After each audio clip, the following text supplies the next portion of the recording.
జరుగుతుంది. కార్తీక మాసంలో వచ్చేటటువంటి పౌర్ణమి తిథి వచ్చిందనుకోండి, ఏ ఆలయంలో ఎక్కువ జరుగుతుంది? రెండు ఆలయాల్లోనూ సమానంగా జరుగుతుంది. శివాలయాల్లో ఎన్ని దీపాలు పెడతారో విష్ణు ఆలయాల్లో అన్ని దీపాలు పెడతారు.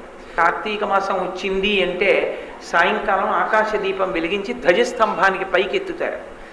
ఆ పైకెత్తేటటువంటి ఆకాశ దీపం ఏదుందో అది కేవలం శివాలయంలోనో కేవలం విష్ణువాలయంలోనో కాదు, శివాలయంలోనూ విష్ణువాలయంలోనూ కూడా ఆకాశ దీపం పైకెత్తుతారు. కాబట్టి హరిహర భేదం లేనటువంటి స్థితిలో ఉపాసన నడిచేటటువంటి కాలం ఈ మాసం. ఈ మాసం ప్రత్యేకంగా ఈ రకమైన ఉపాసన. రెండు, దీపమునకు సంబంధించినటువంటి వైభవం. మూడవది నదీ స్నానం. మిగిలిన మాసములలో మీరు నదీ స్నానం చేశారా చెయ్యలేదా అన్న విషయాన్ని